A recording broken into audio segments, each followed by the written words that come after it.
Comarques.doc.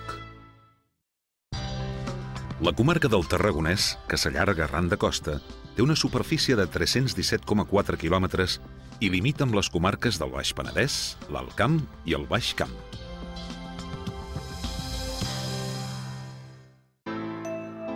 El Tarragonès és una de les 3 comarques que componen el Camp de Tarragona i s'estén per les conques baixes del Francolí i del Gaià i el litoral de Salou. El Cap Gros, la Punta de la Mora i el Cap de Salou són els punts més pronunciats d'una costa gairebé rectilínia, on hi ha la capital de la comarca, Tarragona, i un dels ports de pesca principals del nostre país.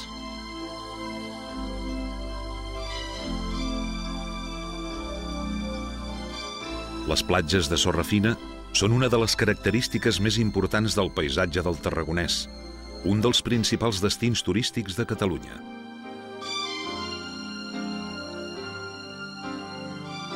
A l'interior hi trobem els camps d'oliveres, les plantacions extenses de vinya, que creixen sobre sòls més marginals i secs, igual que els garrofers, també són protagonistes del camp tarragoní.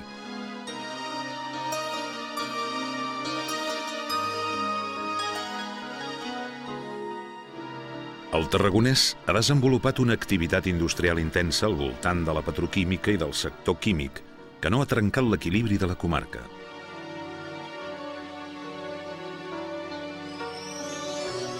La romanització ha estat el bressol de la nostra cultura i el Tarragonès n'és, sens dubte, la comarca més emblemàtica, perquè la memòria de l'empremta romana encara hi és viva i en conserva els trets més significatius. Recentment, la UNESCO ha declarat Patrimoni de la Humanitat la Tarragona romana.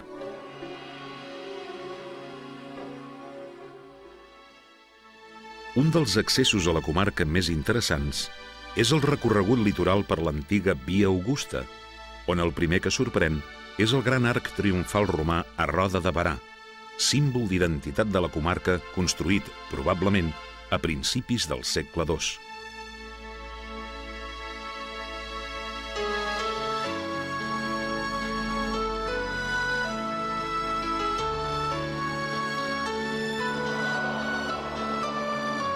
Sobre la Punta de Berà hi trobem el santuari de la Mare de Déu de Berà, construït al segle XVIII, d'estil neoclàssic i modificat posteriorment.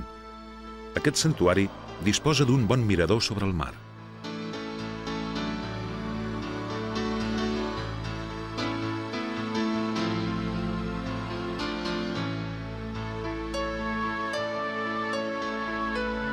Baixant per la costa, arribem a Creixell, que ha canviat molt per les urbanitzacions i l'impuls del turisme. Dins del nucli antic hi destaca el castell medieval, que s'assembla força al d'Altafulla. I el campanar de l'església de Sant Jaume del segle XVI. El seu coronament va ser dissenyat per l'arquitecte modernista Josep Maria Jujol.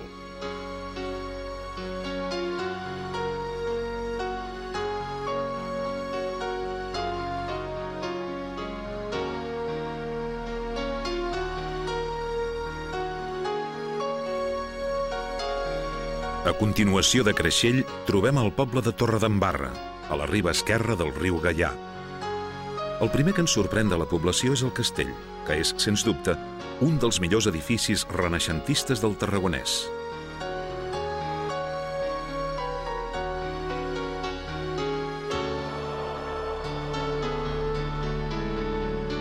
De l'origen medieval del castell encara en queden fragments de les antigues muralles, com la Torre de la Vila, amb finestral gòtic. I altres empremtes que hi trobem són els portals de la Bassa i el de Padrines. L'església parroquial de Sant Pere, que la van ampliar a finals del segle XVIII, també és de gran interès.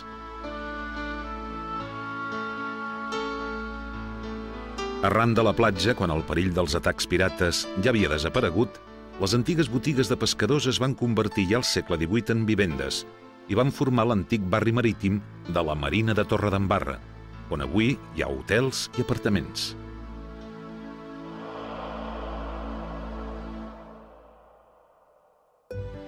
d'Altafulla. Feu de comtes i marquesos, és una vila ben urbanitzada des del segle XVIII. El castell d'Altafulla és senyorial, es conserva perfectament i té un aire d'autèntica fortalesa gràcies a les abundants troneres, garites i merlets.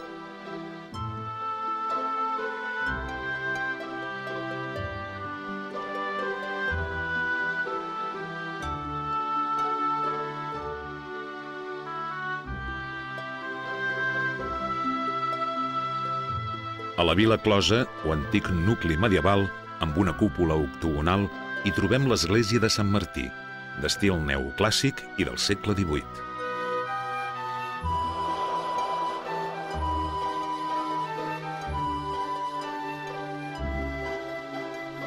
Entre les tradicions més apreciades d'Altafulla hi ha, per Pasqua, l'aplec a l'ermita de Sant Antoni, situada als afores de la vila i construïda amb les aportacions dels pescadors de la vila.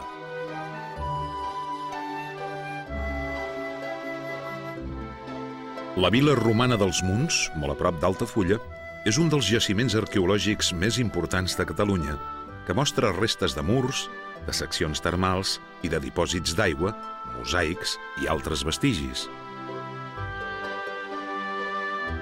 Els Munts, com altres viles romanes de Catalunya, era una vila agrícola latifundista que es va mantenir activa des del segle I fins al segle V. Els vestigis d'aquesta vila reflecteixen l'organització dels interessos agrícoles i residencials del camp tarragoní i català en una llarga època de pau.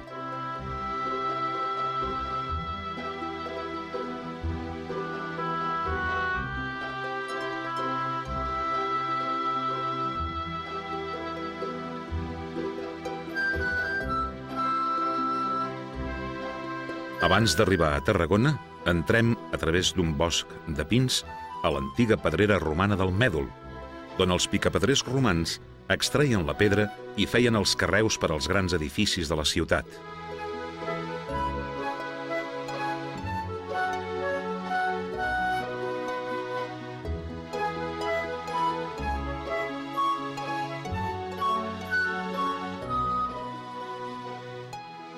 A 5 quilòmetres de la imperial Tàrraco, a prop de la via Augusta, s'alça la Torre dels Escipions, sepulcre romà construït durant la primera meitat del segle I.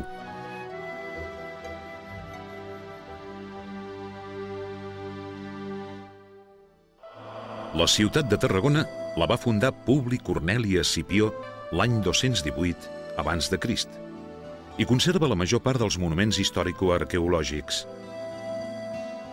3 dels costats de la ciutat estan envoltats per la muralla romana, on trobem el portal de Sant Antoni.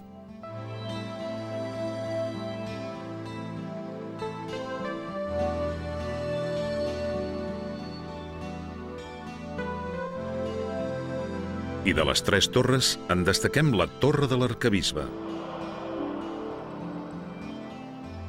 Al passeig arqueològic de Tarragona, que ocupa l'espai entre la muralla romana i la contramuralla, hi ha una reproducció de l'estàtua d'August de la Prima Porta de Roma i una de la lloba capitolina, regal de la ciutat de Roma.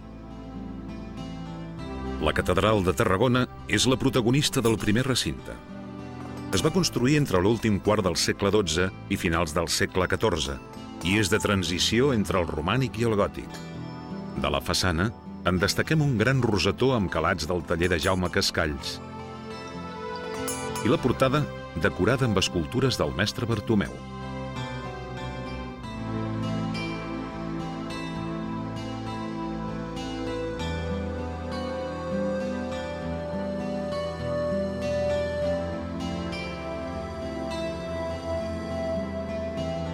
A l'altar major, el retaule de Santa Tecla, del mestre Pere Joan i datat del segle XV, ret un homenatge molt digne a la patrona de la ciutat.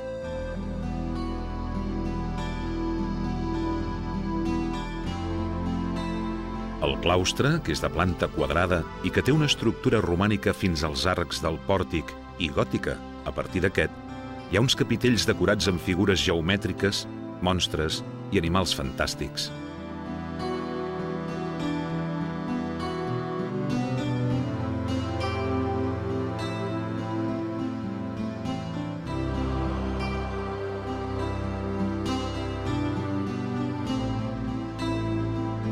l'entorn de la catedral també hi ha diversos edificis eclesiàstics, com el Seminari Conciliar, construït el 1833 i d'estil neoclàssic, i el Palau de l'Arquebisbe, de l'any 1814.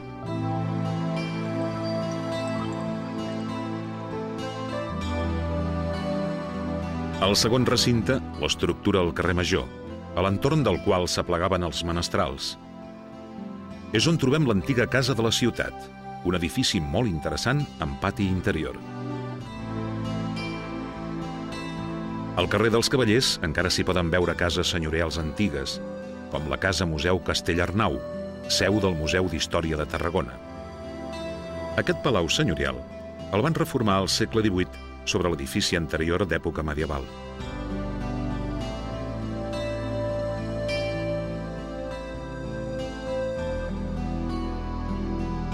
Un pati interior ens obre el pas cap a les cambres, molt ben decorades i amb un ric mobiliari dels segles XVII, XVIII i XIX.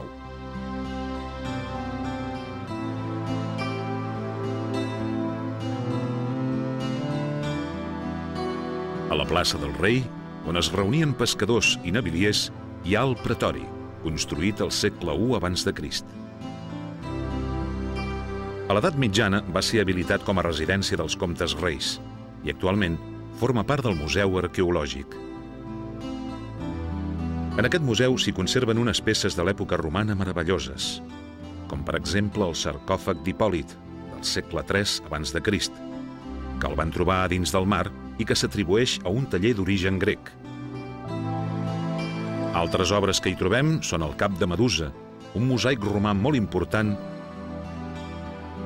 i el bust de Minerva.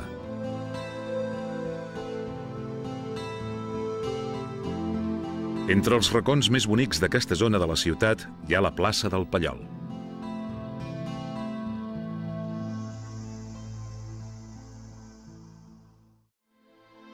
El tercer recinte emplaçava el circ romà, del qual actualment es pot visitar la capçalera, que conserva el sistema de galeries i grades.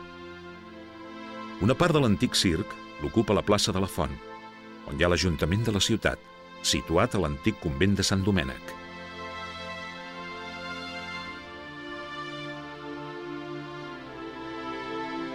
La Rambla Nova, a la part baixa de la ciutat, va créixer gràcies a l'enderrocament de la muralla de Sant Joan, i s'hi van edificar alguns dels edificis modernistes i noucentistes més bonics de Tarragona, com la Casa Sala, que és de pedra tallada i va ser construïda entre el 1882 i el 1884. L'edifici del Col·legi de les Teresines, del 1922 i de Rajola Vista, és noucentista. I un altre exemple n'és el Teatre Metropol, un esclat de formes i colors dissenyat per Josep Maria Jujol.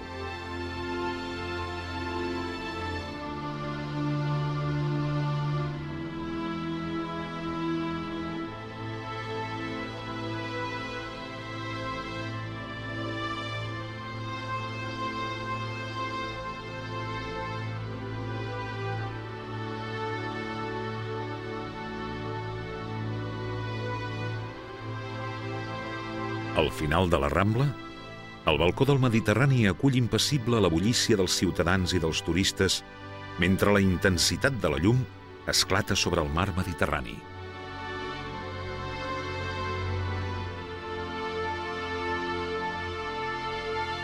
De matinada, mentre surt el sol, arriben al port els bous i les teranyines plenes de peix.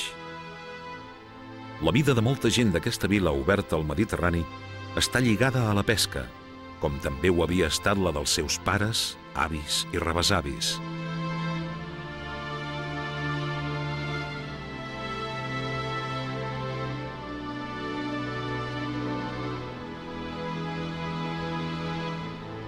A la llotja de contractació de peix a l'antic barri marítim del Serrallo hi fan la subhasta gairebé cada dia de l'any. En aquest barri s'hi pot tastar la romescada,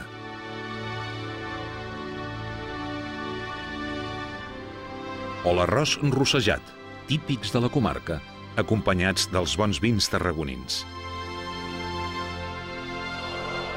L'amfiteatre romà de finals del segle I, situat a la perifèria de la ciutat, tocant al mar, és un dels monuments més emblemàtics i més visitats.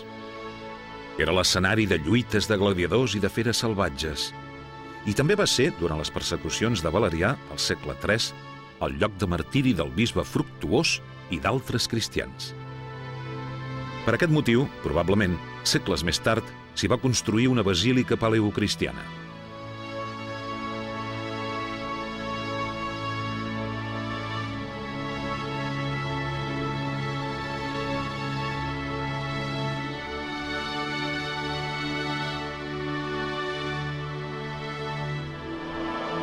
A pocs quilòmetres de Tarragona hi ha un dels monuments romans més importants de Catalunya, l'aqüeducte romà de les Ferreres, anomenat popularment Pont del Diable. El van construir al segle II, amb pedra en sec, per proveir d'aigua a la ciutat.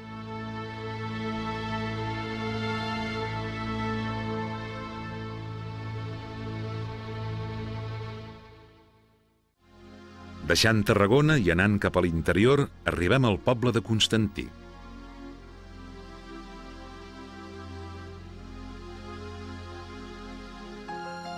A dins del poble hi ha l'església de Sant Feliu, del segle XVII, situada on hi havia l'antic castell.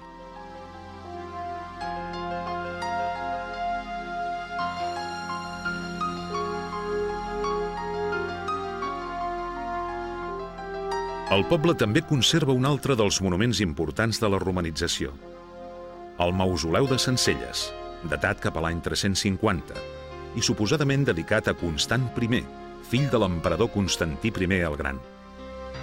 És una construcció cúbica coronada per una cúpula amb un conjunt de mosaics de gran qualitat artística que manifesten una influència cortesana notable.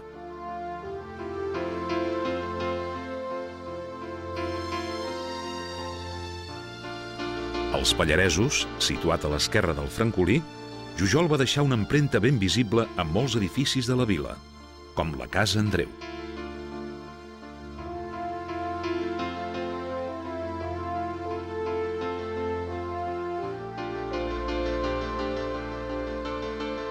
I no podem deixar d'esmentar les reixes de la Casa Soler.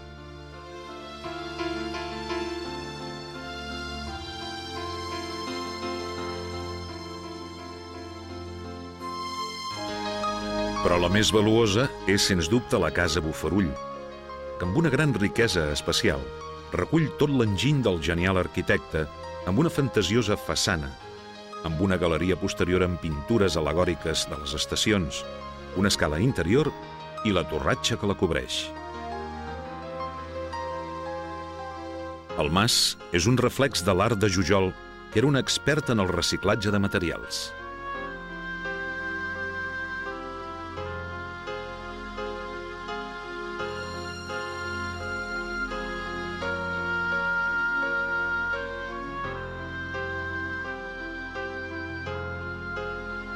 Des dels Pallaresos, travessant el terme de Perafort, arribem a la Secuita, on Josep Maria Jujol ens torna a sorprendre amb una de les seves millors obres, l'església de Vistabella. La silueta piramidal que té destaca entre les teulades del poble.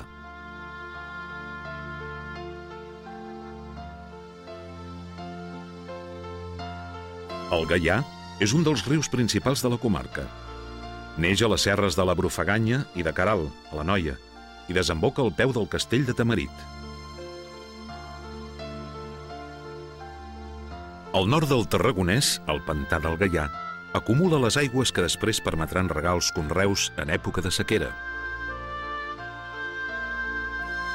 o alimentar la gran refineria de petroli de la comarca. A la part més baixa de la vall, envoltat de vinyes i avellaners, hi trobem el poble de la Riera de Gaià, on hi podem visitar l'església parroquial de Santa Margarida.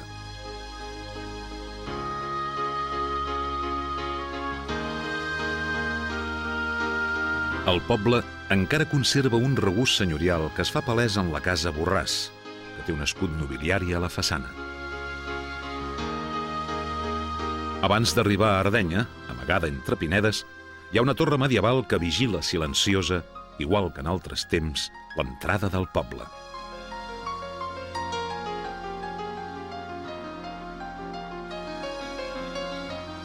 Davant de la Torre de l'Abella, un molí antic ens recorda l'explotació intensiva de les hortes de regadiu tan característica d'aquesta vall.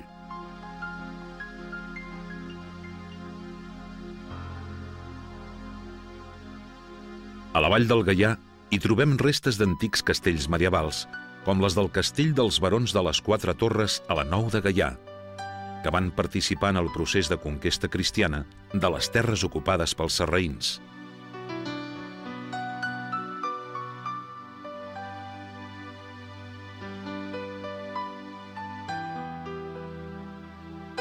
El castell del Catllà, amb un fossat magnífic, està força deteriorat, però encara conserva dues torres.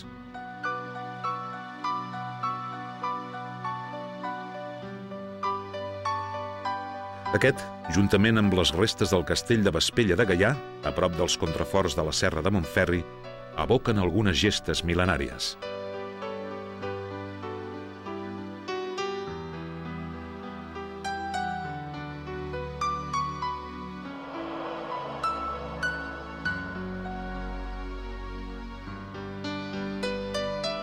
A dins del terme de la Pobla de Montornès, a l'esquerra del Gaià, i darrere la façana marítima que formen Creixell i Torredembarra, val la pena arribar-se fins a l'ermita de la Mare de Déu de Montornès.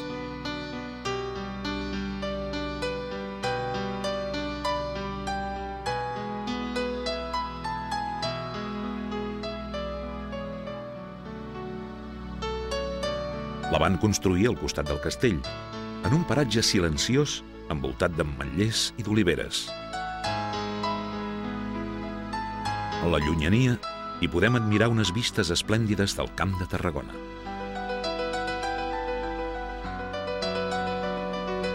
El passat eminentment agrícola i ramader de la comarca es reflecteix en innombrables masies, com el Mas Boada, a la Pobla de Montornès. El mas La Polla Rossa, documentat al segle XIII, i el grandiós mas Boronat, al terme de Salomó, també en són testimonis.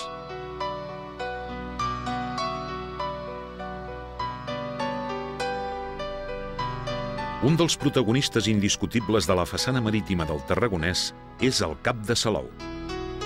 Els seus penya-segats són un contrapunt meravellós als 8 quilòmetres de platja que s'estenen entre Salou i Cambrils.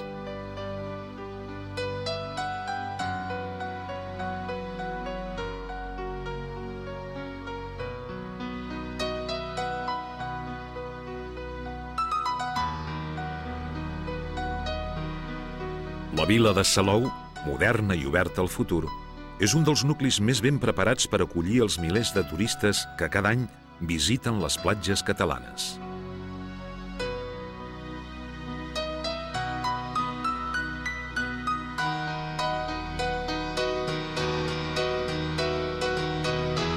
El rei Jaume I va començar precisament aquí l'expedició per conquerir l'illa de Mallorca. Al llarg dels segles, els pirates van atacar Salou diverses vegades i per aquest motiu s'hi va construir l'any 1530 la Torre Vella, com a talaia i fortalesa contra les incursions dels pirates algerians i turcs.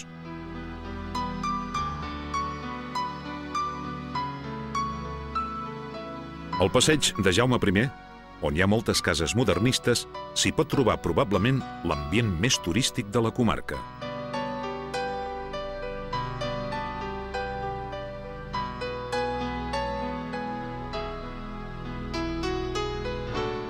A prop de Salou, a dins del terme de Vila-seca, la diversió arriba al màxim exponent al Parc Temàtic d'Universals Port Aventura, emblema d'un nou model d'oci que en els últims anys ha anat motivant fins i tot les inquietuds dels menys atrevits.